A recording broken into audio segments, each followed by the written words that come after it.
Hello दोस्तों, स्वागत है आपका अपने यूट्यूब चैनल IQ रैंकर्स पे। तो चलिए हम शुरुआत कर रहे हैं जो डेली का टेस्ट है उसे। फर्स्ट क्वेश्चन है, सांची का स्तूप किस शासक ने बनवाया। ठीक है, सांची का स्तूप किसके द्वारा बनवाया गया था, तो यह अशोक के द्वारा बनाया गया था। सबसे बड़ा स्तूप है वो है सांची का स्तूप। ठीक है, सांची का स्तूप सबसे बड़ा स्तूप है, अशोक के द्वारा स्तूप का निर्माण करवाया गया था। स्तूप शब्द का बात करें तो स्तूप बौद्ध धर्म का प्रमुख स्थल होता है, बौद्ध धर्म से संबंधित प्रमुख धार्मिक स्थल है और यह बुद्ध धर्म के अवशेषों का संग्रह स्थल होता है।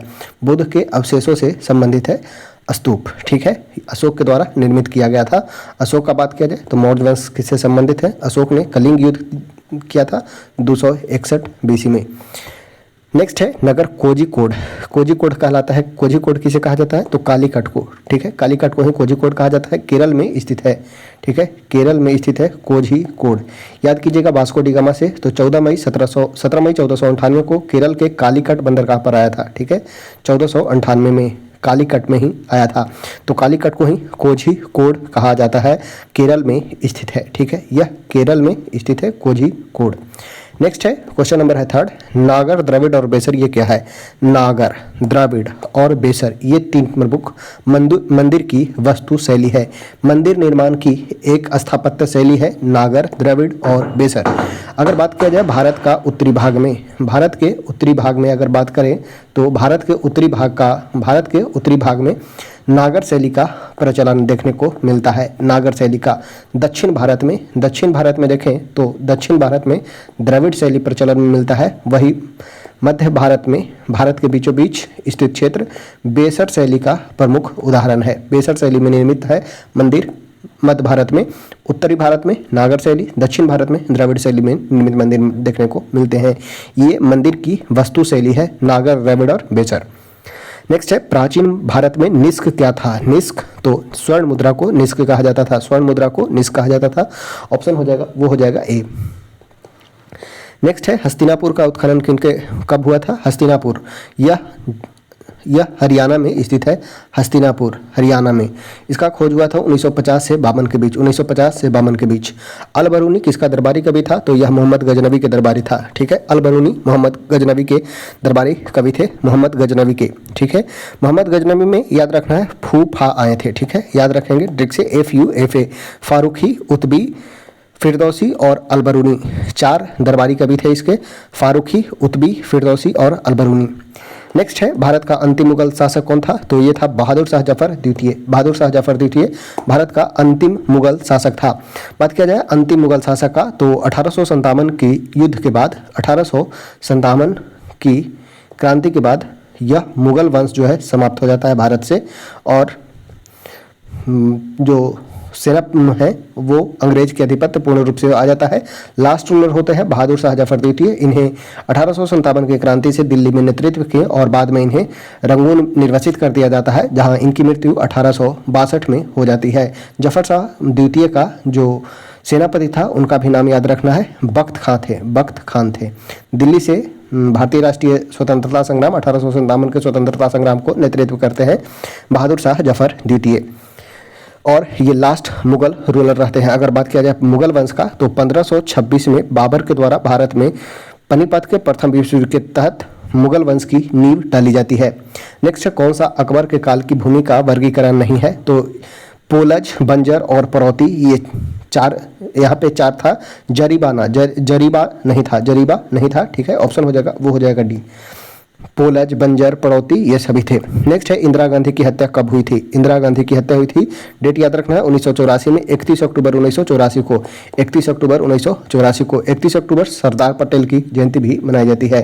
नेक्स्ट है महाराष्ट्र में गणपति उत्सव की शुरुआत किन्हों के द्वारा किया गया था, तो बाल गंगाधर तिलक ने शुरुआत किया था गणपति महोत्सव। एक याद रखना है गणपति और एक याद रखना है शिवाजी। गणपति महोत्सव और शिवाजी महोत्सव यह बाल गंगाधर तिलक के द्वारा प्रारंभ किया गया था। 1893 में इन्होंने गणपति महोत्सव, वही 1895 में बाल गंगाधर तिलक के द्वारा शिवाजी महोत्सव प्रारंभ किया गया था। इन्होंने 2 पत्रिका निकाला था, एक था मराठी जो कि अंग्रेजी भाषा में थी, वही केसरी जो था वो मराठी भाषा में था। पुणे से इन्होंने भारतीय राष्ट्रीय स्वतंत्रता में संग्राम में भाग लिया था। पुणे में ही इन्होंने होम रूल लीग की स्थापना की थी। ये एक प्रमुख गरम दल के नेता थे। नेक्स्ट है 1946 के शाही नौसेना विद्रोह का नेतृत्व किन्होंने किया था? तो MS खान के द्वारा किया गया था। 1946 का शाही नौसेना विद्रोह किनके नेतृत्व में किया गया था? तो MS खान के नेतृत्व में। नेक्स्ट है कांग्रेस का पहला विभाजन किस वर्ष हुआ था? तो यह हुआ था सूरत फूट में 1907 में। सूरत फूट 1907 में कांग्रेस का पहला विभाजन होता है, जो मिल जाता है 1916 में। लखनऊ अधिवेशन 1916 में, लखनऊ अधिवेशन में कांग्रेस के नरम दल और गरम दल, जो दो दल में टूटते हैं, नरम और गरम दल में टूटते हैं, वो एनी बेसेंट और तिलक के मदद से मिल जाता है 1916 में। 1907 में सूरत फूट होता है। रास बिहारी घोष के द्वारा इसका अध्यक्षता किया जाता है। न अपील न वकील न दलील, न अपील न वकील न दलील किस कानून से संबंधित है? तो यह है रॉलेट एक्ट से। रॉलेट कानून को न अपील न वकील न दलील कानून कहा गया। क्यों ऐसा कहा गया था? क्योंकि इस कानून के तहत किसी भी व्यक्ति को गिरफ्तारी का अधिकार प्राप्त था, यानी कि अंग्रेजों को किसी भी व्यक्ति को गिरफ्तार करने का अधिकार दे दिया गया था रॉलेट एक्ट कानून के तहत। नेक्स्ट है झांसी की रानी के तौर पर कौन प्रसिद्ध है? तो लक्ष्मीबाई। लक्ष्मीबाई को झांसी की रानी कहा जाता है। इनका समाधि स्थल ग्वालियर में है। ठीक है, ग्वालियर में समाधि स्थल है। 3 प्लेस याद रखना है। वाराणसी में इनका जन्म हुआ था, वाराणसी में जन्म हुआ था। ग्वालियर इनका कर्म भूमि रहा है झांसी, झांसी कर्म भूमि रहा है। और इनका कब्र है वो ग्वालियर में स्थित है। झांसी की रानी लक्ष्मीबाई। हीरोज अंतिम युद्ध याद रखना है। हीरोज से युद्ध करते हुए ये मारी गई थी। भारतीय स्वतंत्रता संग्राम में प्रमुख भूमिका निभाई थी। नेक्स्ट है 1916 में कांग्रेस अधिवेशन कहाँ आयोजित किया गया था? तो 1916 में हुआ था लखनऊ अधिवेशन। ठीक है, 1916 में लखनऊ अधिवेशन होता है। अंबिकाचरण मजमूदार के द्वारा अध्यक्षता किया जाता है, जिसमें कांग्रेस के नरम दल एवं गरम दल तथा लखनऊ में अधिवेशन में ही कांग्रेस और मुस्लिम लीग के बीच मिलन होता है। लखनऊ अधिवेशन 1916। नेक्स्ट है जापान की संसद क्या कहलाती है? तो जापान की संसद डाइट कहलाती है। ब्रिटेन द्वारा चीन विजय शुरुआत हुआ था किस युद्ध के तहत? तो अफीम युद्ध के तहत। अफीम युद्ध के तहत नॉन किंग की संधि याद रखना है। नॉन किंग की संधि के तहत यह युद्ध समाप्त होता है। नेक्स्ट है नृत्य। गंभीरा संबंधित है कहाँ से? गंभीरा नृत्य का संबंध है पश्चिम बंगाल से, वेस्ट बंगाल से संबंधित है गंभीरा नृत्य। दिलवाड़ा का जैन मंदिर किस पर्वत पर स्थित है? तो माउंट आबू पर्वत पर स्थित है। दिलवाड़ा का जैन मंदिर है माउंट आबू पर्वत पर। यह राजस्थान में है। ठीक है, राजस्थान में स्थित है माउंट आबू पर्वत। दिलवाड़ा का जैन मंदिर है माउंट आबू पर्वत पर, राजस्थान में स्थित है।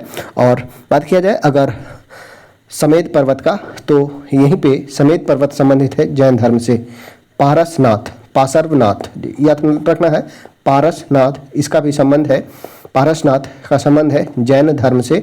यहाँ जैन धर्म के 24 तीर्थंकरों में से 20 तीर्थंकर ने अपना यहाँ परिनिर्वाण प्राप्त किया था। नेक्स्ट है मौलिक कर्तव्य को प्राप्त नहीं है किसी भी तरह विधिक स्वीकृति। मौलिक कर्तव्य को प्राप्त नहीं है किसी भी तरह की वैधिक स्वीकृति इसे प्राप्त नहीं है। मौलिक कर्तव्य का बात किया जाए तो भारतीय संविधान के भाग 4 के क में मौलिक कर्तव्य का वर्णन किया गया है। मौलिक कर्तव्य का बात किया जाए तो रूस के संविधान से मौलिक कर्तव्य लिया गया है। भाग 4 के क में अनुच्छेद 51 के क के तहत इसका वर्णन किया गया है, तो इसे कोई विधिक स्वीकृति नहीं दी गई है। भारत के मुख्य न्यायाधीश की सेवानिवृत्ति की आयु कितनी है? तो ये है 65 साल। मुख्य न्यायाधीश यानी कि chief justice of India, chief justice of India. न्यायपालिका का बात किया जाए तो अनुच्छेद 124 से अनुच्छेद 147 तक न्यायपालिका का वर्णन है। न्यायपालिका अभी वर्तमान में बात किया जाए तो न्यायाधीश के लिए एक न्यायाधीश की नियुक्ति से संबंधित याद रखना है कोलेजियम सिस्टम। और न्यायाधीश से ही याद रखना है अभी वर्तमान में 52वां नंबर के न्यायाधीश हैं BR गवई। 1+33 टोटल 34 न्यायाधीश हैं सर्वोच्च न्यायालय में, 1 मुख्य न्यायाधीश एवं 33 अन्य न्यायाधीश। इनकी संख्या बढ़ाने का अधिकार का बात किया जाए तो संसद को इनकी संख्या को बढ़ाने का अधिकार दिया गया है, संसद ही बढ़ा सकते हैं। नेक्स्ट है लोकसभा के प्रथम अध्यक्ष कौन थे? तो लोकसभा के प्रथम अध्यक्ष थे GV मावलंकर, गणेश वासुदेव मावलंकर। GV मावलंकर लोकसभा के प्रथम अध्यक्ष थे। लोकसभा का बात किया जाए तो 1952 में लोकसभा का गठन किया गया था। हालांकि लोकसभा एवं राज्यसभा 1919 के अधिनियम के तहत ही बना था, वही लोकसभा का गठन 1952 में किया गया एवं उस समय लोकसभा नाम नहीं था, बल्कि लोकसभा नाम दिया जो गया था वो 1954 में दिया गया था। नेक्स्ट है भारत का राष्ट्रपति अपना त्यागपत्र किसे सौंपते हैं? तो राष्ट्रपति त्यागपत्र सौंपेंगे उपराष्ट्रपति को। राष्ट्रपति का बात किया जाए तो कार्यपालक अध्यक्ष होते हैं राष्ट्रपति, ये सर्वोच्च सेनापति होते हैं एवं देश का प्रमुख होते हैं। प्रथम व्यक्ति होते हैं राष्ट्रपति, और राष्ट्रपति जो अपना त्यागपत्र सौंपेंगे वे उपराष्ट्रपति को सौंपेंगे। नेक्स्ट है झारखंड देश का कौन सा राज्य है। झारखंड का बात किया जाए तो झारखंड देश का 28वां राज्य बना था। झारखंड 15 नवंबर 2000, डेट याद रखना है, 15 नवंबर 2000 को झारखंड बिहार से अलग होकर टोटल 18 जिला के साथ जब झारखंड का निर्माण हुआ तो उस समय झारखंड में जिलों की संख्या थी 18। वर्तमान में 24 जिला हैं झारखंड में। सबसे अधिक संपन्न देश, सबसे अधिक खनिज संपन्न राज्य, सबसे अधिक खनिज संपन्न राज्य में से एक है, वो है झारखंड। 28वां राज्य बना था 15 नवंबर 2000 को, और 15 नवंबर को ही क्यों, क्योंकि इस दिन है बिरसा मुंडा का जन्म दिवस। बिरसा मुंडा का जन्म दिवस है, जिन्होंने मुंडा विद्रोह, उलगुलान विद्रोह का नेतृत्व किया था। नेक्स्ट है बलवंत राय मेहता समिति ने किस प्रकार के पंचायती राज की संरचना की सिफारिश की थी। तो इन्होंने 3 स्तरीय पंचायती राज व्यवस्था की सिफारिश की थी। बलवंत राय मेहता समिति, याद रखना है 1957 में बलवंत राय मेहता समिति का गठन किया गया। उसके बाद 1977 में अशोक मेहता समिति का 1977 में अशोक मेहता समिति, 1986 में एल.एम. सिंधवी समिति का गठन किया गया। जी.वी. के राव समिति, पी.वी. के राव समिति का गठन किया गया था। ये सभी समिति का संबंध है पंचायती राज के गठन से। 1957 में त्रिस्तरीय पंचायती राज व्यवस्था की मांग किए थे। भारत में पंचायती विकेंद्रीकरण के जनक कहे जाते हैं बलवंत राय मेहता। इन्हीं के आधार पर राजस्थान के नागौर जिला में 2 अक्टूबर 1959 को प्रथम राज्य बना, वो बना राजस्थान, जो पंचायती राज को लागू किया।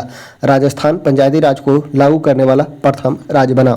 नेक्स्ट है कौन भारत के राष्ट्रपति के द्वारा नियुक्त नहीं होता है। राष्ट्रपति को नियुक्ति का अधिकार है, जिसमें देश के राजदूत, प्रधानमंत्री, भारत के मुख्य न्यायाधीश की नियुक्ति राष्ट्रपति के द्वारा किया जाता है।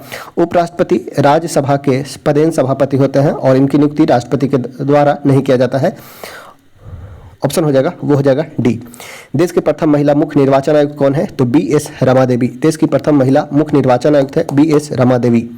नेक्स्ट है किनके नाम के अंतर्गत केंद्र सरकार के कार्यकारी क्रियाएं की जाती है। तो देश के कार्यकारी प्रमुख होते हैं राष्ट्रपति। तो ऑप्शन हो जाएगा बी, राष्ट्रपति। सितारों का एक समूह को क्या कहा जाता है। तो सितारों का समूह कहलाता है नक्षत्र। ऑप्शन हो जाएगा सी, नक्षत्र।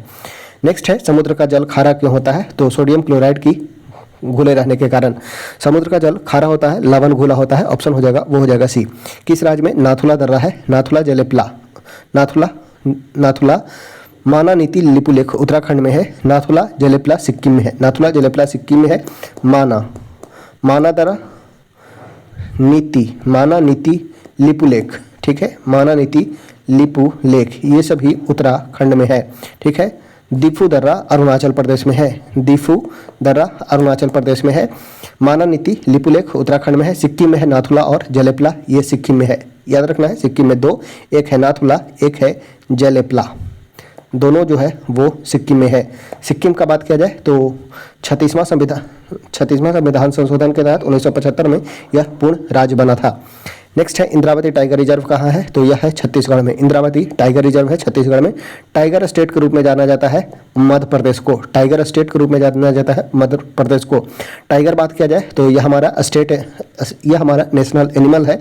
पैंथेरा टिग्रिस वैज्ञानिक नाम है। टाइगर जो है, टाइगर प्रोजेक्ट आया था। टाइगर प्रोजेक्ट का बात किया जाए तो 1973 में टाइगर प्रोजेक्ट लाया गया था। Tiger man of India Kailash Sankhla को कहा जाता है। नेक्स्ट है भारत के किस राज्य में सर्वाधिक सिंचाई ट्यूबवेल द्वारा किया जाता है। तो उत्तर प्रदेश में सर्वाधिक सिंचाई ट्यूबवेल के माध्यम से किया जाता है। ऑप्शन हो जाएगा, वो हो जाएगा सी।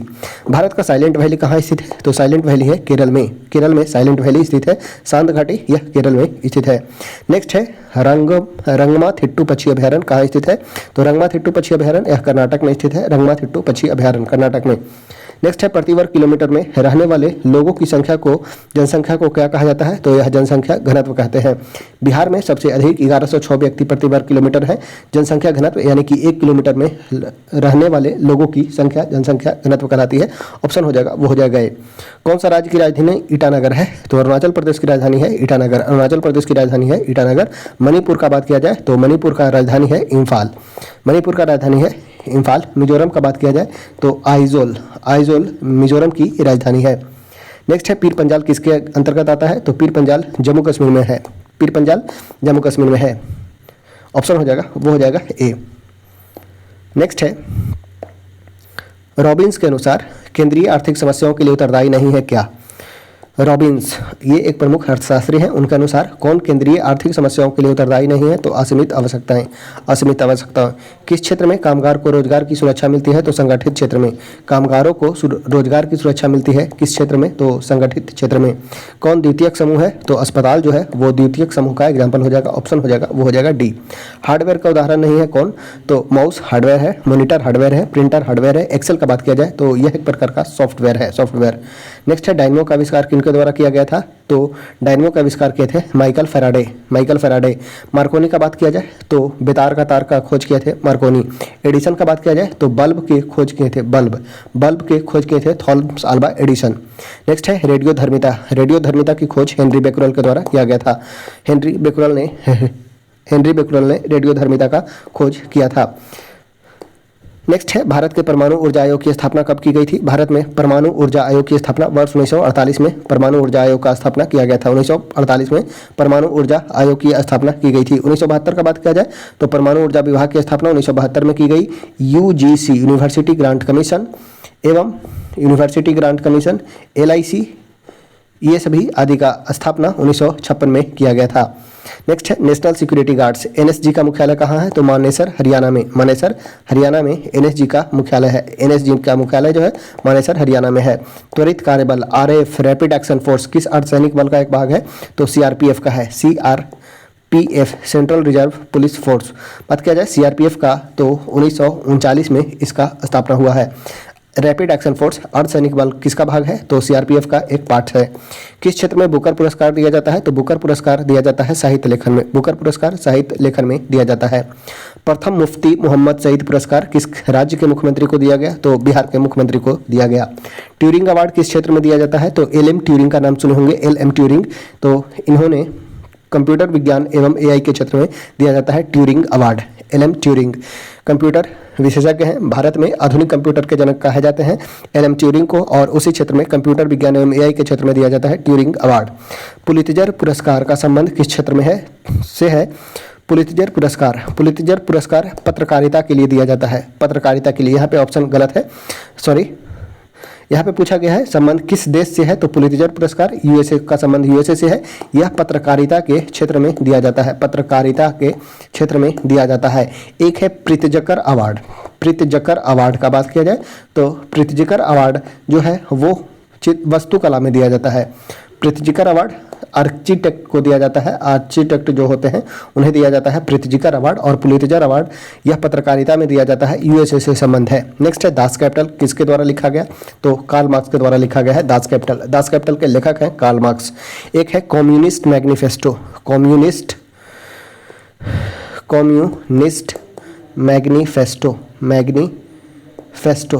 मैनिफेस्टो का संबंध है कार्ल मार्क्स से।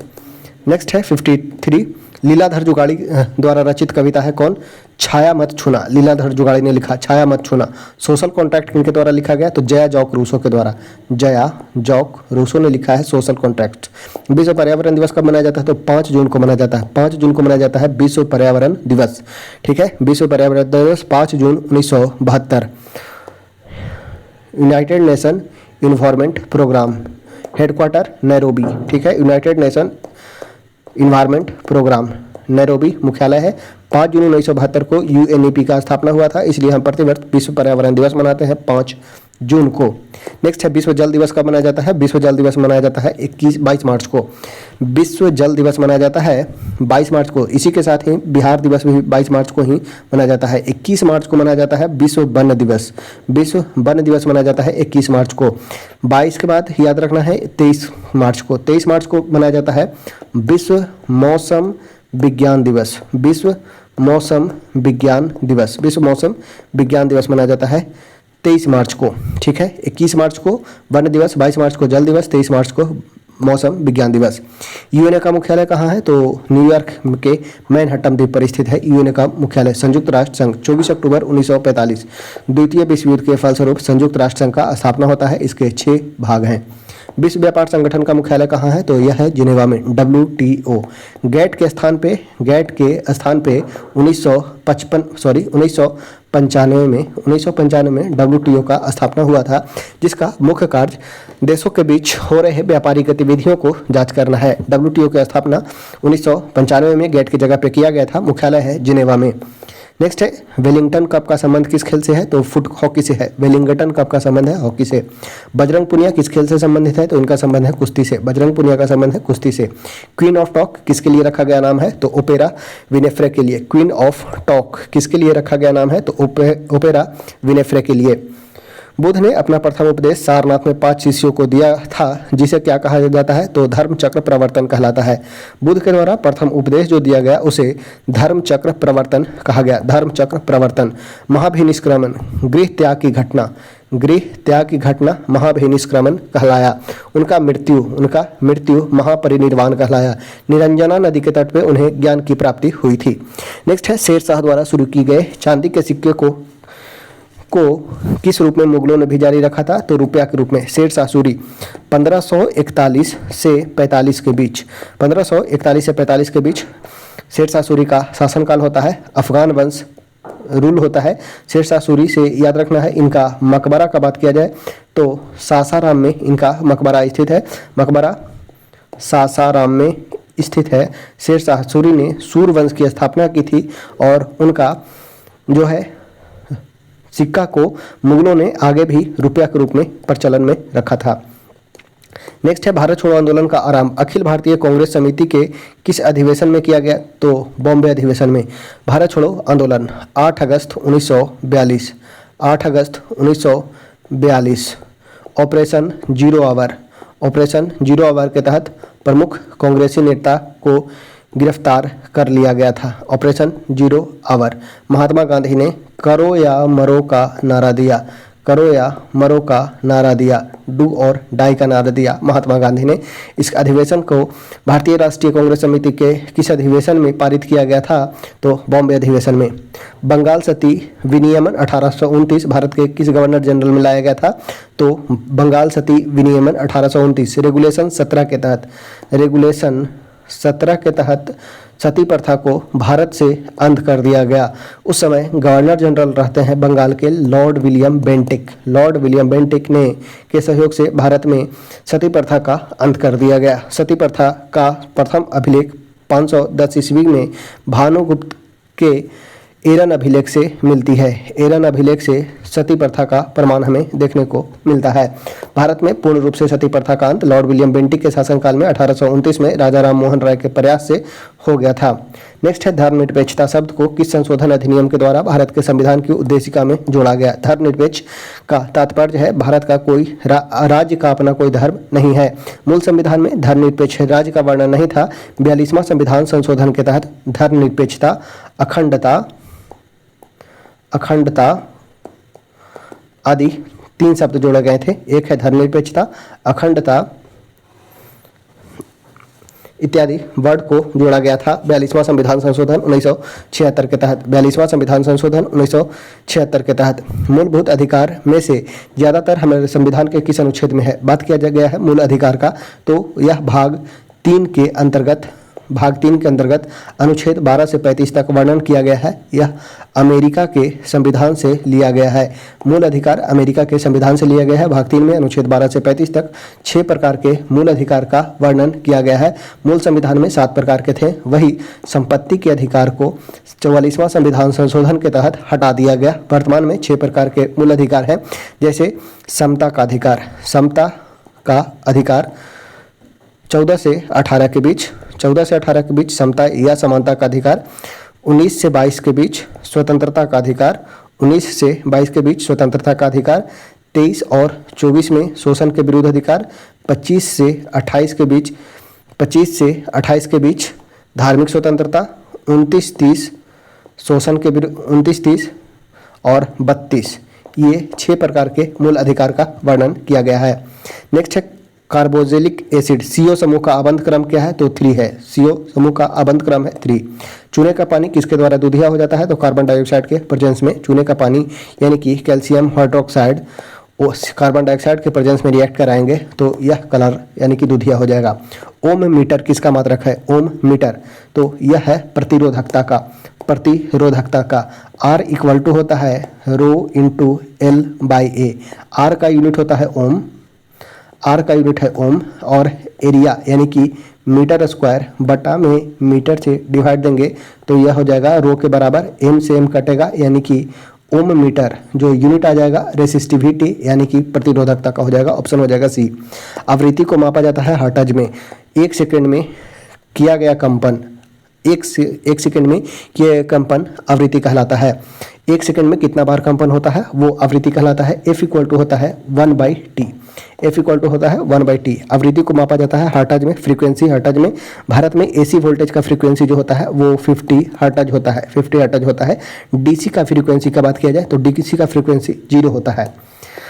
नेक्स्ट है जीवन चक्र की दृष्टि से पौधे का सबसे महत्वपूर्ण अंग कौन सा है? तो यह हो जाएगा पुष्प। जीवन चक्र की दृष्टि से पौधे का सबसे महत्वपूर्ण अंग हो जाएगा, वो हो जाएगा पुष्प।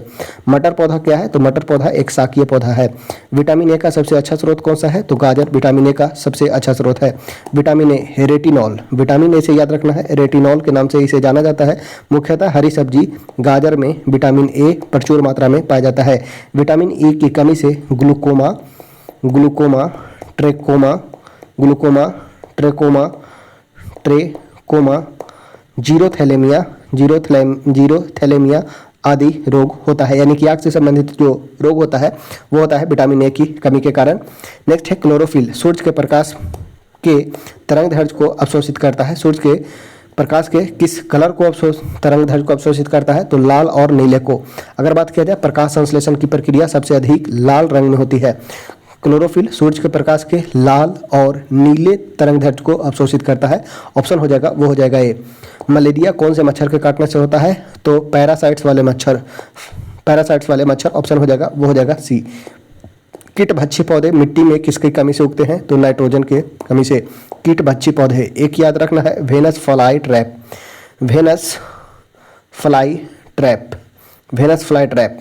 या पीचर प्लांट, ये प्रमुख कीटभक्षी पौधे हैं और इसमें नाइट्रोजन की कमी होती है। वहाँ पाए जाएंगे जहाँ पे मिट्टी में नाइट्रोजन की कमी होते हैं। तो कीटभक्षी पौधे मिट्टी में किसकी कमी से उगते हैं? तो नाइट्रोजन की कमी से उगते हैं। नेक्स्ट है शर्कराओं में सबसे मीठी कौन सी है? तो शर्करा ग्लूकोज, फ्रुक्टोज यानी कि फ्रूट शुगर सबसे मीठा होता है, वो होता है फ्रुक्टोज। माँ पौधे की भांति पौधा मिलता है किसमें? तो बीजों से एवं तना काट से। माँ पौधे की भांति ही पौधा मिलता है किससे? प्रक्रिया द्वारा, तो बीज के द्वारा एवं तना काट से। जैसी पौधे होते हैं उसी तरह उसका बीज होता है, उसी तरह नया पौधा का निर्माण होता है। मनुष्य के शरीर में पैर की हड्डी कैसी होती है? तो ठोस होती है। मनुष्य के शरीर में पैर की हड्डी ठोस होती है। वही अगर बात किया जाएगा चिड़िया यानी कि बर्ड्स का जो बोन होगा वो हॉलो होगा, ठीक है, हॉलो यानी कि खोखला होगा। लेकिन मनुष्य का बात किया जाए तो वह ठोस होगा। नेक्स्ट है हर साल अल्पसंख्यक अधिकार दिवस कब मनाया जाता है? अल्पसंख्यक अधिकार दिवस मनाया जाता है 18 दिसंबर को।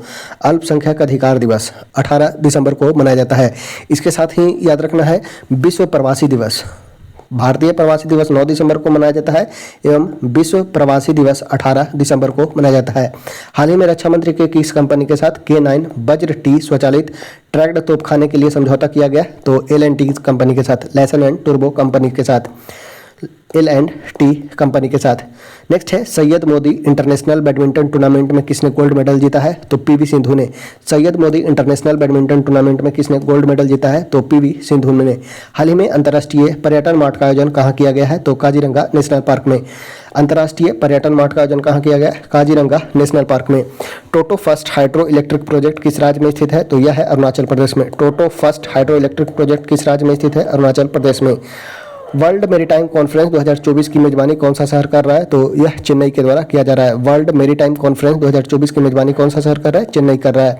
मियामी ओपन टेनिस 2024 में पुरुष एकल का खिताब किसने जीता है? तो जॉनिक सिनर ने। मियामी ओपन टेनिस 2024 में पुरुष एकल का खिताब कौन जीता है? तो जेनिक सिनर ने। 14 अप्रैल को किस महान व्यक्ति की जयंती मनाई जाती है? तो डॉक्टर भीमराव अम्बेडकर का। डॉक्टर भीमराव अम्बेडकर भारत के संविधान निर्माता, प्रारूप समिति के अध्यक्ष डॉक्टर भीमराव अंबेडकर का जन्म 14 अप्रैल को हुआ था। इनकी मृत्यु का बात किया जाए तो 6 दिसंबर 1956 को इनकी मृत्यु हो जाती है। नेक्स्ट है नागरिकता संशोधन कानून सीएए के तहत पहली बार कितने लोगों को भारतीय नागरिकता दी गई है? तो 14 लोगों को। सीएए कानून के तहत पहली बार कितने लोगों को भारतीय नागरिकता दी गई है? 14 लोगों को दिया गया। छत्तीसगढ़ के किस पर्यावरणविद को प्रतिष्ठित गोल्डमैन एनवायरमेंट पुरस्कार से सम्मानित किया गया है? तो आलोक शुक्ला को। छत्तीसगढ़ के किस पर्यावरणविद को प्रतिष्ठित गोल्डमैन एनवायरनमेंट पुरस्कार से सम्मानित किया गया है? तो आलोक शुक्ला को। नेक्स्ट है स्पेस में जाने वाले पहले भारतीय मूल के पर्यटक कौन बने हैं? तो गोपी थोटाकुरा बने हैं। स्पेस में जाने वाले पहले भारतीय मूल के पर्यटक बने हैं गोपी थोटाकुरा।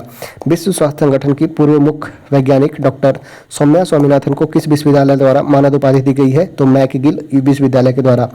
WHO की पूर्व मुख्य न्यायाधीश पूर्व मुख्य वैज्ञानिक डॉक्टर सौम्या स्वामीनाथन को किस विश्वविद्यालय द्वारा मानद उपाधि दी गई है? तो मैकगिल विश्वविद्यालय द्वारा। चर्चा में रहा सुहेलवा वन्यजीव अभयारण्य कहाँ है? तो यह है उत्तर प्रदेश में। सुहेलवा वन्यजीव अभयारण्य यह यूपी में स्थित है। हाल ही में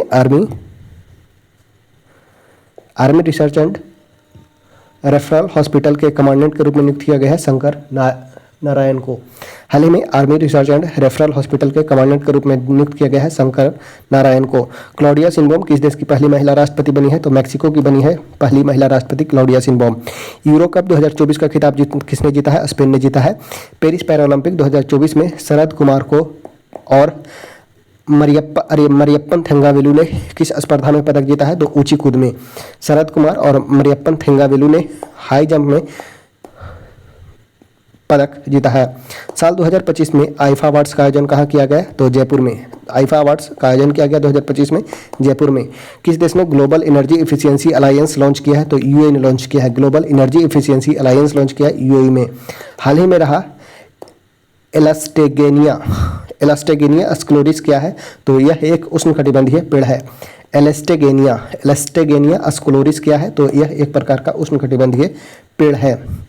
नेक्स्ट है प्रमुख दिवस, जैसे अंतर्राष्ट्रीय श्रम संगठन 1 मई को मनाया जाता है। श्रमिक दिवस, अंतर्राष्ट्रीय श्रमिक दिवस मनाया जाता है 1 मई को। अंतर्राष्ट्रीय श्रमिक दिवस 2024 का थीम है जलवायु परिवर्तन के बीच कार्यस्थल सुरक्षा और स्वास्थ्य सुनिश्चित करना। जलवायु परिवर्तन के बीच कार्यस्थल सुरक्षा और स्वास्थ्य सुनिश्चित करना। विश्व मांसाहार निषेध दिवस मनाया जाता है 25 नवंबर को। 26 नवंबर को मनाया जाता है संविधान दिवस। विश्व मांसाहार निषेध दिवस मनाया जाता है 25 नवंबर को। महिलाओं के खिलाफ हिंसा उन्मूलन हेतु अंतर्राष्ट्रीय दिवस मनाया जाता है 25 नवंबर को। तो 25 नवंबर से 2 दिवस याद रखेंगे। मांसाहार निषेध दिवस यानी कि मांसाहार को निषेध करें, एवं महिलाओं के खिलाफ हिंसा उन्मूलन हेतु अंतर्राष्ट्रीय दिवस 25 नवंबर को ही मनाया जाता है। 31 दिसंबर को बैरवा दिवस के रूप में मनाया जाता है। और VUDS बौद्धिक रूप से दिव्यांग बच्चों के लिए मनाया गया 16 अगस्त को। संगठन और पुस्तकें देखते हैं। ILO का स्थापना इंटरनेशनल लेबर ऑर्गेनाइजेशन 1919 में इसका स्थापना होता है। ILO का मुख्यालय है जिनेवा। गरिमा के साथ सैनिक के लेखक है दीपिंदर सिंह। गरिमा के साथ सैनिक लेखक है Deepinder Singh. Soldiering with dignity पर आधारित उपन्यास है फील्ड मार्शल सैम मानेकशॉ का। अनुसंधान संस्थान, जैसे भौतिक अनुसंधान प्रयोगशाला का स्थान है अहमदाबाद में। भौतिक अनुसंधान प्रयोगशाला की स्थापना हुई थी 1947 में। संस्थापक हैं विक्रम साराभाई। भौतिक अनुसंधान प्रयोगशाला के संस्थापक हैं विक्रम साराभाई। भौतिक अनुसंधान प्रयोगशाला के अन्य परिषद जैसे माउंट आबू और उदयपुर में स्थित है। नेक्स्ट देखते हैं पल्लव वंश से नरसिंह वर्मन की उपाधि कौन धारण किया था? तो महामल ने, महान पहलवान। नरसिंह वर्मन प्रथम की उपाधि धारण किया था महामल ने। महाबलीपुरम नगर की स्थापना नरसिंह वर्मन प्रथम ने करवाया था।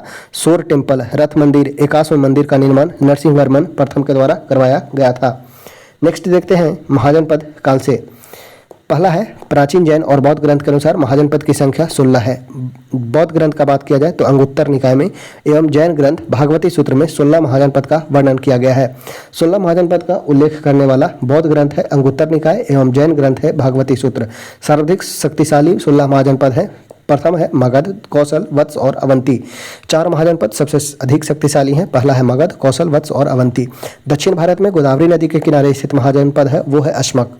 गणतंत्रात्मक व्यवस्था वाले 16 महाजनपद हैं में वज्जी और मल्ल हैं। गणतंत्रात्मक व्यवस्था वाले वज्जी एवं मल्ल 16 महाजनपद का उल्लेख मिलता है 6ठी शताब्दी ईस्वी पूर्व में।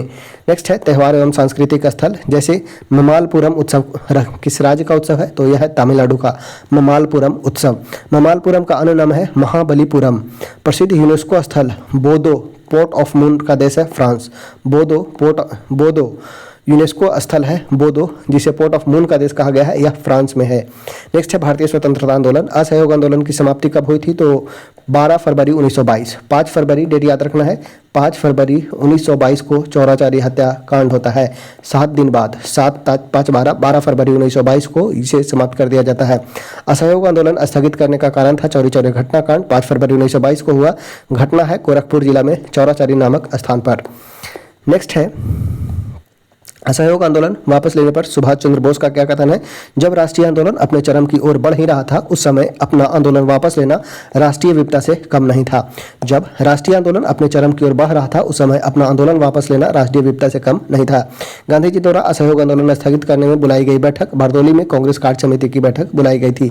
बारदोली में ही कांग्रेस कार्य समिति की बैठक बुलाई गई थी। अब देखते हैं पॉइंट यूनेस्को से। संयुक्त राष्ट्र शैक्षणिक वैज्ञानिक एवं सांस्कृतिक संगठन United Nation education and scientific and cultural organisation की स्थापना हुई थी 16 नवंबर 1945 को। मुख्यालय है पेरिस फ्रांस में। शामिल भारत का 43वां विश्व धरोहर स्थल है चराई देव मोईदास। असम का ऐतिहासिक टीला सभागार है। यूनेस्को हेरिटेज साइट में भारत का 43वां स्थल शामिल हुआ है, वह है चराई देव मोईदास असम का। बोडो पोर्ट ऑफ मून को यूनेस्को वर्ल्ड हेरिटेज साइट में शामिल किया गया 2007 में। नेक्स्ट देखते हैं रेलवे और परिवहन से। प्रधानमंत्री द्वारा नई अमृत भारत ट्रेन को हरी झंडी दिखाई गई किस स्टेशन से, तो अयोध्या रेलवे स्टेशन से। प्रधानमंत्री द्वारा नई अमृत भारत ट्रेन को हरी झंडी दिखाई गई अयोध्या रेलवे स्टेशन से। अमृत भारत ट्रेन को हरी झंडी दिखाने की तिथि है रहा है 30 दिसंबर 2023। अमृत भारत ट्रेन की विशेषता है LHB पुश पुल सुविधा से सुसज्जित नई श्रेणी का सुपरफास्ट ट्रेन। भारत का सबसे बड़ा कंटेनर बंदरगाह कौन बना है, तो वह है जवाहरलाल नेहरू बंदरगाह। इनका अन्य नाम है नन्हा सेवा बंदरगाह न्यू मुंबई बंदरगाह। जवाहरलाल नेहरू बंदरगाह को देश का 12वां बेड़ा घोषित किया गया कब, तो 1988-89 में।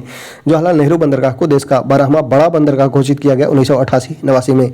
सबसे पुराना कृत्रिम बंदरगाह कौन सा है, तो वह है चेन्नई पोर्ट। देश का भारत का सबसे पुराना कृत्रिम बंदरगाह है वह है चेन्नई पोर्ट। सबसे गहरा बंदरगाह है वह है विशाखापट्टनम, सबसे गहरा बंदरगाह। सबसे विस्तृत प्रांगण वाला पोर्ट है कोचीन पोर्ट। विस्तृत प्रांगण वाला पोर्ट है कोचीन पोर्ट। नेक्स्ट देखते हैं कृषि से।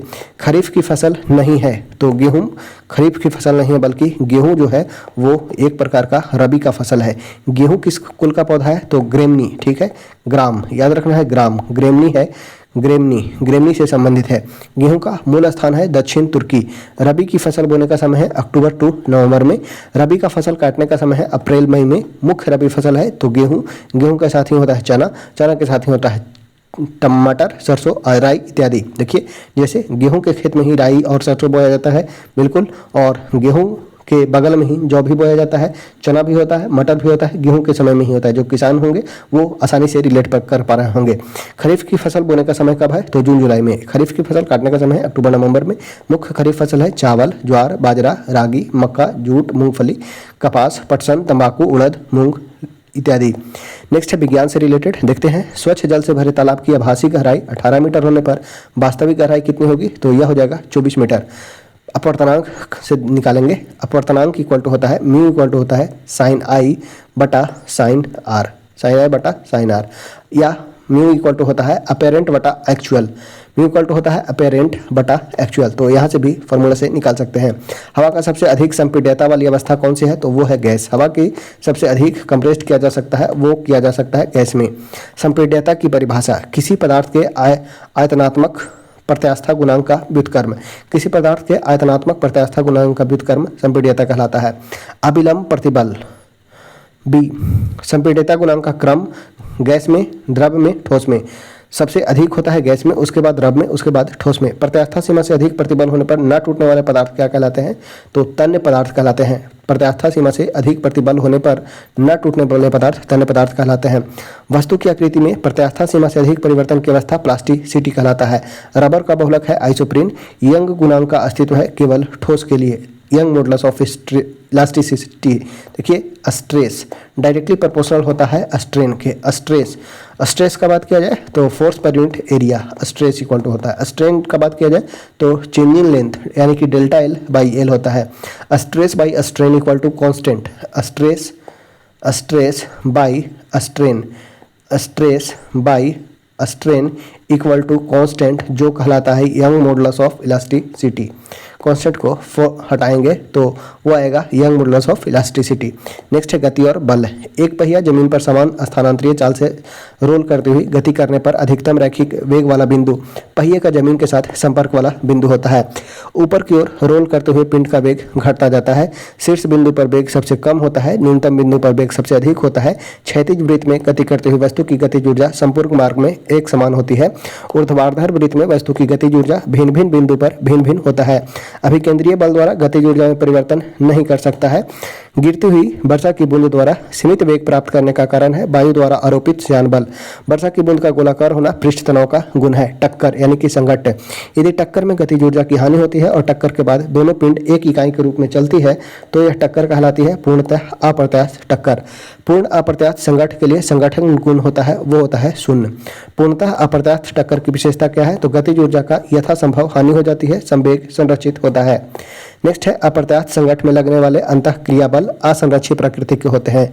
प्रत्यास्थ संघट्ट में लगने वाला बल जो होता है वो संरक्षित प्रकृति का होता है। बैंकिंग और वित्त से देखते हैं। महिला उद्यमियों को सशक्त बनाने के लिए यूनियन बैंक की नारी शक्ति शाखाओं का शुभारंभ करने वाले वित्त मंत्री है निर्मला सीतारमण। यूनियन बैंक की नारी शक्ति शाखा का उद्घाटन किस शहर में किया गया तो बेंगलुरु में, चेन्नई में, विशाखापट्टनम में और जयपुर में। यूनियन बैंक की स्थापना कब हुई थी तो 11 नवंबर 1919 को हुआ था। यूनियन बैंक की स्थापना 11 नवंबर 1919 को हुआ था। नेक्स्ट है टाइफून गेमी का नामांकन करने वाला देश है दक्षिण कोरिया। टाइफून यह एक उष्णकटिबंधीय चक्रवात है। मोचा चक्रवात का नामांकन किया था यमन ने। बिपोरजॉय चक्रवात का नामांकन किया बांग्लादेश ने। हामुन का नामांकन किया ईरान ने। मिधोली चक्रवात का नामांकन किया मालदीव ने। जवाद का नामांकन किया सऊदी अरब ने। मिचोंग चक्रवात का नामांकन किया म्यांमार ने। मिचोंग का म्यांमार। अल्वारो चक्रवात का नामांकन किया गया मोजाम्बिक के द्वारा। रेमेल का बात किया जाए तो रेमेल चक्रवात का नामांकन किया ओमान ने। नेक्स्ट है सुरंग और परियोजना। निर्माणाधीन सिंकुनला सुरंग से जोड़ने वाला क्षेत्र है हिमाचल प्रदेश और लद्दाख को। सिंकुनला सुरंग कनेक्ट करेगा हिमाचल प्रदेश को लद्दाख से। सिंकुनला सुरंग का निर्माण कार्य शुरू किया गया जुलाई 2024 में। भारत की पहली भूतापीय बिजली परियोजना की ड्रिलिंग शुरुआत की गई है किस घाटी में तो पूगा घाटी में। भूतापीय बिजली परियोजना की ड्रिलिंग शुरुआत की गई पूगा घाटी लद्दाख में। नेचिफो सुरंग से जोड़ने वाला क्षेत्र है अरुणाचल प्रदेश के तवांग को असम से जोड़ेगा। नेचिफो सुरंग जोड़ेगा अरुणाचल प्रदेश के तवांग को असम से। सिल्वर टाउन सुरंग का स्थान है इंग्लैंड के लंदन में टेम्स नदी के नीचे। ऑपरेशनल है सिल्वर टाउन्स सुरंग। रूस यूक्रेन संघर्ष क्षेत्र से भारतीय नागरिकों को निकालने के लिए भारत द्वारा शुरू की गई ऑपरेशन है ऑपरेशन गंगा। रूस यूक्रेन संघर्ष क्षेत्र से भारतीय नागरिकों को निकालने द्वारा भारत द्वारा शुरू किया गया ऑपरेशन गंगा। यूक्रेन की राजधानी कीव है। मुद्रा है रिबिनिया। सूडान के गृह युद्ध में फंसे भारतीयों के लिए 2023 में चलाया गया ऑपरेशन कावेरी। सूडान के लिए ऑपरेशन कावेरी चला गया। तुर्की और सीरिया में भूकंप पीड़ित के लिए 2023 में चलाया गया ऑपरेशन दोस्त। तुर्की और सीरिया में भूकंप पीड़ितों के लिए 2023 में कौन सा ऑपरेशन चलाया गया था तो ऑपरेशन दोस्त चलाया गया था। नेक्स्ट देखते हैं अफगानिस्तान से फंसे भारतीय नागरिकों के लिए 2021 में चलाया गया ऑपरेशन देवी शक्ति। अफगानिस्तान से फंसे भारतीय नागरिकों के लिए ऑपरेशन देवी शक्ति चलाया गया था। नेक्स्ट है साहित्य और संगीत। गांधी जी का प्रिय गीत वैष्णव जन तो तैनी कहिए जो पीर पराई जाने रे के रचनाकार है नरसिंह मेहता। गुजराती साहित्य में नरसिंह मेहता का स्थान है। हिंदी में सूरदास का जो स्थान है वो नरसिंह मेहता का स्थान है। जन्म स्थान है नरसिंह मेहता का तलाज ग्राम भावनगर के समीपवर्ती गाँव में तलाज ग्राम। नरसिंह मेहता के पिता है कृष्ण दामोदकर वडनगर के नागर से। नरसिंह मेहता की प्रमुख रचना है सामल दासनो विवाह, हरमाला, सूरत संग्राम, बाल लीला इत्यादि। नेक्स्ट है पटना उच्च न्यायालय। पटना उच्च न्यायालय का बात किया जाए तो पटना उच्च न्यायालय की स्थापना हुआ था 1916 को। डेट याद रखना है 3 फरवरी 1916 को। स्थापना के समय पटना उच्च न्यायालय का कार्यक्षेत्र था बिहार और उड़ीसा के बिहार के अलग होने के बाद कार्यक्षेत्र रहा केवल बिहार तक सीमित था। 1936 में पटना उच्च न्यायालय के पहले मुख्य न्यायाधीश से सर एडवर्ड मेनार्ड डेस चैम्प्स चैमियर। पटना उच्च न्यायालय के पहले भारतीय मुख्य न्यायाधीश से श्री पंडित लक्ष्मीकांत झा। पटना उच्च न्यायालय के पहली महिला न्यायाधीश थी श्रीमती इंदु प्रभा सिंह। पटना उच्च न्यायालय की पहली महिला न्यायाधीश श्रीमती इंदु प्रभा सिंह। भारत के छठे मुख्य न्यायाधीश जो बिहार के निवासी थे वे थे न्यायमूर्ति भुवनेश्वर प्रसाद सिन्हा। भारत के छठे मुख्य न्यायाधीश जो बिहार के निवासी थे वे हैं न्यायमूर्ति भुवनेश्वर प्रसाद सिन्हा। अंग्रेजों को भारत में आगमन और विस्तार देखते हैं। ईस्ट इंडिया कंपनी द्वारा भारत में पहली फैक्ट्री खोलने का निश्चय किया गया था 1608 में सूरत में। अंग्रेजों द्वारा भारत में अपनी पहली फैक्ट्री की स्थापना सूरत में 1600 में किया गया था। 1613 में राजा जेम्स प्रथम द्वारा जहांगीर के दरबार में भेजा गया दूत 1609 में कैप्टन हॉकिंस भारत आया। जहांगीर द्वारा अंग्रेजों को सूरत में अस्थायी रूप से कारखाना स्थापित करने की अनुमति मिली थी 1613 में। 1608 में प्रयास किया, 1613 में वही जाकर सफलता प्राप्त करता है। अंग्रेज कैप्टन बेस्ट द्वारा पुर्तगालियों के जहाजी बेड़ों को पराजित किया गया था 1612 में सूरत के समीप स्वाली में। अंग्रेजी कैप्टन बेस्ट द्वारा पुर्तगालियों के जहाज बेड़ों को पराजित किया गया था सूरत के समीप सवाली में 1612 में। इंग्लैंड के सम्राट जेम्स प्रथम का राजदूत जो 1615 में जहांगीर के दरबार में आया था वो था sir Thomas Roe. Thomas Roe 1615 में भारत आता है। 1623 तक अंग्रेजों द्वारा स्थापित व्यापारिक कोठियां सूरत, आगरा, अहमदाबाद, मछलीपट्टनम और भड़ौच है। दक्षिण भारत में अंग्रेजों की प्रथम व्यापारिक कोठी कौन सी थी तो 1611 में मसूलीपट्टनम में स्थापित किया गया था। 1611 में मद्रास में व्यापारिक कोठी खोली गई थी कब तो 1639 में मद्रास में प्रथम व्यापारिक कोठी खोली गई थी। पूर्वी भारत में अंग्रेजों द्वारा स्थापित प्रथम कारखाना था 1633 ईस्वी में उड़ीसा के बालासोर में। 1633 में उड़ीसा के बालासोर में हुगली नगर में व्यापार करने की अनुमति मिली थी 1651 में। हुगली नगर में व्यापार करने की अनुमति मिली थी वो मिला था 1651 में। नेक्स्ट है बिहार में सरकार और जनगणना। बिहार में पहली बार निर्वाचित लोकप्रिय सरकार का गठन कब किया गया तो वर्ष 1937 में किया गया। 1937 के प्रांतीय चुनाव का आधार क्या था तो भारत सरकार अधिनियम 1935। बिहार में 1 अप्रैल 1937 को पहला भारतीय मंत्रिमंडल बना किसके नेतृत्व में तो मोहम्मद यूनुस के नेतृत्व में। मोहम्मद यूनुस के त्यागपत्र के बाद 20 जुलाई 1937 को कांग्रेस मंत्रिमंडल का गठन किसके नेतृत्व में किया गया था तो श्री कृष्ण के नेतृत्व में। बिहार विधानसभा के अध्यक्ष चुने गए थे श्री राम दयालु सिंह। प्रथम बिहार विधानसभा के अध्यक्ष श्री राम दयालु सिंह। बिहार विधानसभा के उपाध्यक्ष चुने गए थे प्रोफेसर अब्दुल बारी। राजनीतिक बंदियों की रिहाई पर बिहार मंत्रिमंडल ने त्यागपत्र कब दिया तो 15 फरवरी 1938 को। राजनीतिक बंदियों के रिहाई पर बिहार मंत्रिमंडल ने त्यागपत्र दिया 15 फरवरी 1938 को। वर्ष 2011 के जनगणना के अनुसार बिहार के जिला का जनसंख्या का सही अवरोही क्रम है यानी कि घटते क्रम है। सबसे अधिक है वो है पटना में, उसके बाद पूर्वी चंपारण, तीसरा नंबर है मुजफ्फरपुर, चौथा है मधुबनी का। 2011 के अनुसार बिहार में सर्वाधिक जनसंख्या वाला जिला है वो है पटना 58,38,465। सर्वाधिक जनसंख्या 58,38,465 लोग पटना में रहते हैं। 2011 के अनुसार बिहार में न्यूनतम जनसंख्या वाला जिला है वो है शेखपुरा। जनसंख्या में सबसे कम है वो है शेखपुरा और क्षेत्रफल में सबसे कम है वो है शिवहर। जनसंख्या में सबसे अधिक है वो है पटना और क्षेत्रफल में सबसे बड़ा है वो है पश्चिमी चंपारण। 2001 से 11 के दौरान बिहार की दशकीय वृद्धि दर कितना रहा है तो 25.4% रहा है दशकीय वृद्धि दर। राष्ट्रीय दशकीय वृद्धि दर कितना रहा है तो 17.7% राष्ट्रीय वृद्धि दर रहा है। बिहार का राष्ट्रीय दर जो 25.4 है। सर्वाधिक जनसंख्या वृद्धि दर वाला जिला है वो है मधेपुरा। सर्वाधिक जनसंख्या वृद्धि दर जो रहा वो रहा है मधेपुरा में, लगभग 31% वृद्धि दर रहा है 10 सालों में। न्यूनतम जनसंख्या वृद्धि दर वाला जिला है वो है गोपालगंज, लगभग मात्र 19% ही रहा है 19%। 2011 के जनगणना के अनुसार बिहार का संपूर्ण लिंगानुपात है वो है 918। 2011 के जनगणना के अनुसार बिहार का शिशु लिंगानुपात का बात किया जाए तो वो 935 है। नेक्स्ट देखते हैं भारतीय संविधान से। तो भारतीय संविधान के जिस भाग में पंचायती राज से संबंधित प्रावधान है तो भाग 9 में पंचायती राज का बात किया गया है। 243 के ए से ओ के बीच 243 के ए से ओ के बीच पंचायती राज का वर्णन है। पंचायती राज व्यवस्था को संवैधानिक दर्जा प्रदान करने वाला संशोधन अधिनियम कौन सा है तो वो है 73वां संविधान संशोधन अधिनियम 1992। और याद रखिएगा LM सिन्हा समिति के सिफारिश में ही पंचायती राज को संवैधानिक दर्जा दिया गया था। नेक्स्ट है 73वें संविधान संशोधन अधिनियम के समय प्रधानमंत्री कौन थे तो PV नरसिम्हा राव है, PV नरसिम्हा राव। मूल संविधान में पंचायती राज से संबंधित है 243 के ए से ओ तक। 73वें संविधान संशोधन अधिनियम द्वारा संविधान में जोड़ी गई अनुसूची कौन सी है तो यह है 11वीं अनुसूची। पंचायतों के लिए 11वीं अनुसूची में कितने विषय दिया गया है तो 29 विषय दिया गया है। राष्ट्रीय पंचायती दिवस 24 अप्रैल को मनाया जाता है। देश की पहली त्रिस्तरीय पंचायत का उद्घाटन 2 अक्टूबर 1959 को नागौर जिला राजस्थान में किया गया था। आर्थिक एवं सामाजिक योजना किस सूची का विषय है? तो यह संवर्ती सूची का विषय है। संविधान के जिस अनुच्छेद में तीनों सूचियां की चर्चा की है वह है अनुच्छेद 246। संविधान के जिस अनुच्छेद में तीनों सूचियां का वर्णन है वो है अनुच्छेद 246। संघ सूची से संबंधित विषय पर कानून बनाने की शक्ति किसे है? तो संसद को है। वर्तमान समय में संघ सूची में कितने विषय है? तो 98 विषय, मूलतः 97 है, 97 विषय है। वर्तमान समय में राज्य सूची में बात किया जाए तो 59, मूलतः 66 विषय थे, अभी वर्तमान में 59 विषय है। नेक्स्ट है संवर्ती सूची। संवर्ती सूची से संबंधित विषय पर कानून बनाने की शक्ति संसद तथा राज्य विधानमंडल दोनों को प्राप्त है। संवर्ती सूची में विषय की संख्या है 52, मूल रूप से 47 थे, अभी वर्तमान में 52 है। संवर्ती सूची के प्रमुख विषय जैसे आर्थिक एवं सामाजिक योजना, जनसंख्या एवं परिवार नियोजन, आपराधिक कानून प्रक्रिया, सिविल प्रक्रिया, विवाह तलाक, बिजली, श्रम कल्याण, दवा, अखबार, पुस्तक, छपा, प्रेस, ये सभी संवर्ती सूची के अंतर्गत आते हैं। संवर्ती सूची का बात किया जाए तो यह ऑस्ट्रेलिया के संविधान से लिया गया है। नेक्स्ट है भारतीय संविधान, भारत का संघ। भारत को कहा गया है तो भारत को अनुच्छेद 1 में एक राज्यों का संघ के रूप में वर्णित किया गया है। संविधान के अनुच्छेद 1 में वर्णित है भारत अर्थात इंडिया राज्यों का संघ होगा। भारत शब्द दर्शाता है क्या? तो देश का नाम। संघ शब्द का मतलब है शासन प्रणाली। भारत का स्वरूप है विनाशी राज्यों का अविनाशी संघ। राज्य और उनके राज्य क्षेत्र वे होंगे जो विनिर्दिष्ट है पहली अनुसूची में। भारत के राज्य क्षेत्र में समाविष्ट क्षेत्र कौन से हैं? तो राज्य के राज्य क्षेत्र होंगे पहली अनुसूची में विनिर्दिष्ट। संघ राज्य क्षेत्र ऐसे अन्य राज्य क्षेत्र जो अर्जित किए गए हों। भारत में विभाजन के पश्चात केंद्रीयकृत संघीय व्यवस्था की स्थापना का मुख्य उद्देश्य क्या था? तो राजनीतिक एवं प्रशासनिक दृष्टिकोण। नेक्स्ट देखते हैं भारतीय नागरिकता। भारतीय नागरिकता प्राप्त करने का तरीका नहीं है तो भारतीय बैंक में धन जमा करके प्राप्त नहीं किया जा सकता है। 5 प्रकार के प्राप्त किया जा सकता है। 3 प्रकार से नागरिकता समाप्त हो सकती है।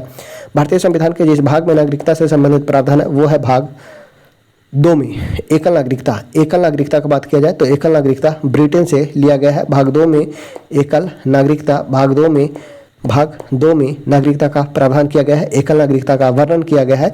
अनुच्छेद 5 से 11 तक वर्णन है। अनुच्छेद 5 से 11 तक वर्णन किया गया है। नेक्स्ट है नागरिकता अधिनियम 1955 के तहत भारत के नागरिकता अर्जन हेतु शर्त क्या है? तो जन्म से, वंशानुगत, पंजीकरण द्वारा, विदेशीकरण द्वारा, कोई क्षेत्र सम्मिलित होने पर अर्जित किया जा सकता है। ये 5 है। अर्जन हेतु 5 शर्त है। पहला होगा जन्म से, वंशानुगत से, पंजीकरण के द्वारा, देशीकरण के द्वारा या कोई क्षेत्र सम्मिलित हो तो उसे भारत की नागरिकता दे दी जाएगी। नागरिकता की समाप्ति के 3 तरीके हैं। नागरिकता को परित्याग करने पर, बर्खास्ती के द्वारा या वंचित किए जाने पर। भारत में नागरिकता का प्रकार है एकल नागरिकता। एकल नागरिकता जो है ब्रिटेन से लिया गया है।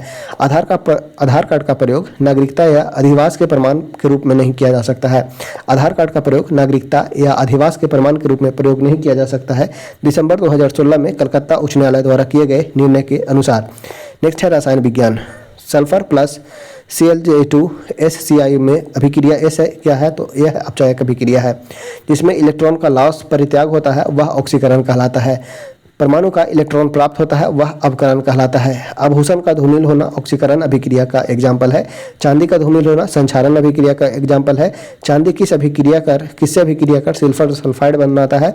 तो हाइड्रोजन सल्फाइड से अभिक्रिया करके सिल्वर सल्फाइड का निर्माण करेगा। कॉपर किससे अभिक्रिया करके कॉपर कार्बोनेट बना लेता है जिससे उसका रंग हरा हो जाता है? तो कार्बोनेट से। नेक्स्ट है प्रकाश विद्युत प्रभाव। एक इलेक्ट्रॉन के लिए आवश्यक न्यूनतम ऊर्जा क्या कहलाती है? तो यह कार्यफलन कहलाता है।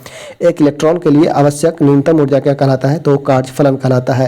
इलेक्ट्रॉन को इसके संबंध में मुक्त करने में आवश्यक न्यूनतम ऊर्जा का सूत्र है क्या? तो W = H/V0। नेक्स्ट है धातु के तल से मुक्त इलेक्ट्रॉन क्या कहलाता है? तो यह फोटो इलेक्ट्रॉन कहलाता है। धातु के तल से मुक्त इलेक्ट्रॉन फोटो इलेक्ट्रॉन कहलाता है।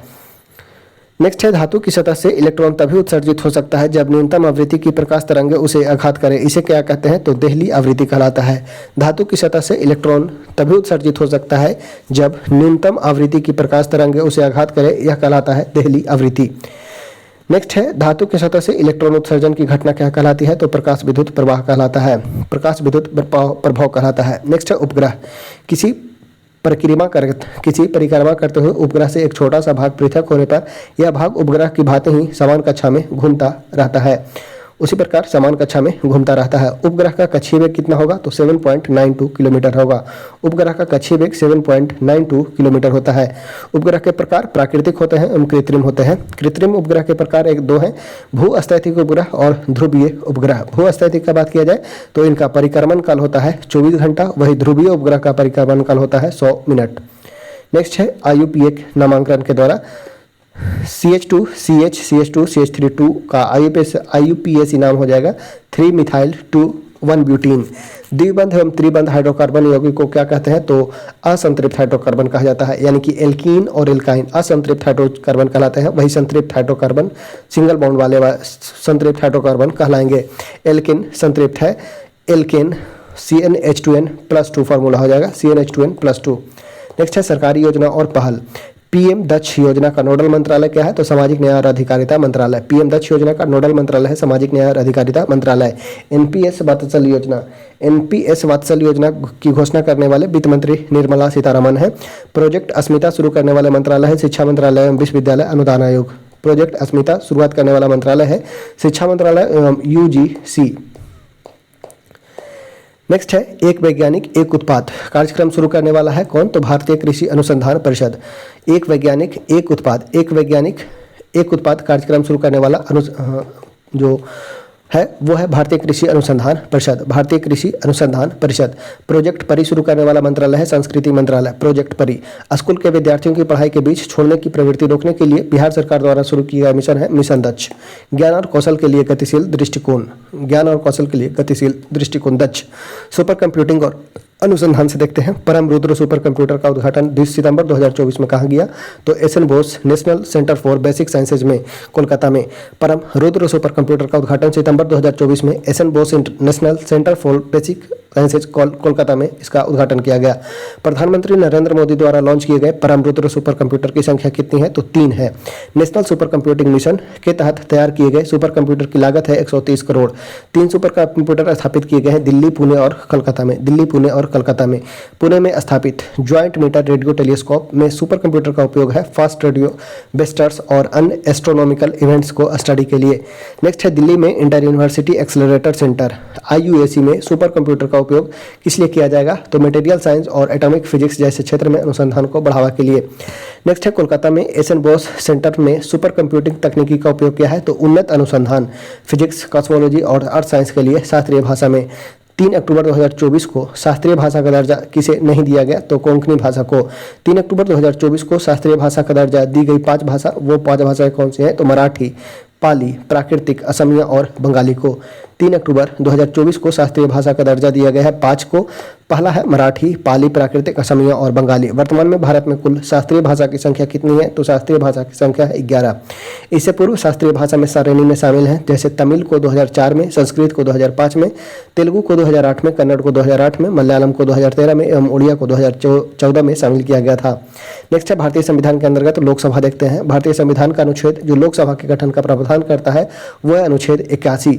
अनुच्छेद 81 में लोकसभा के गठन का प्रावधान किया गया है। 79, 80 और 81 तीनों याद रखिएगा। 79 में संसद का, 80 में राज्यसभा का, 81 में लोकसभा का गठन का प्रावधान है। लोकसभा को द्वितीय सदन या लोगों का सदन या निम्न सदन के रूप में जाना जाता है। लोकसभा में अधिकतम सदस्यों की संख्या का बात किया जाए तो 550 है। पहले इसके पूर्व 552 थे। अभी वर्तमान में अधिकतम सदस्यों की संख्या 550 हो चुकी है। राज्य के कुल प्रतिनिधियों की अधिकतम संख्या 530 होंगे। अनुच्छेद 81 के 1 में वर्णन किया गया है। वही संघ राज्य क्षेत्र के प्रतिनिधियों की अधिकतम संख्या 20 होगी। लोकसभा के सदस्य का चुनाव प्रणाली प्रादेशिक प्रतिनिधित्व प्रणाली के आधार पर एकल निर्वाचन क्षेत्र में जनता द्वारा प्रत्यक्ष निर्वाचन के द्वारा किया जाएगा। इस चुनाव प्रणाली को क्या कहा जाता है? तो first past the post system कहा जाता है। चुनाव प्रणाली को first past the post system कहा जाता है। लोकसभा के सदस्य का निर्वाचन का आधार है सार्वभौमिक वयस्क मताधिकार के आधार पर गुप्त मतदान पद्धति के द्वारा। लोकसभा के सदस्य का निर्वाचन का आधार है सार्वभौमिक वयस्क मताधिकार के आधार पर गुप्त मतदान के द्वारा। लोकसभा की अवधि 5 वर्ष की होती है और स्वरूप एक अस्थायी एवं निम्न सदन के रूप में किया जाता है। प्रथम लोकसभा का गठन 17 अप्रैल 1952 को किया गया था। प्रथम लोकसभा का गठन। चलिए, तो इसी के साथ हमारा आज का वीडियो होता है द एंड। ठीक है, आज का वीडियो का द एंड हुआ। और आपको कैसा लगा आज का सेशन, ये आपको कमेंट करके कमेंट सेक्शन में बतलाना है। चलिए समाप्त करते हैं इस वीडियो को यहीं पे।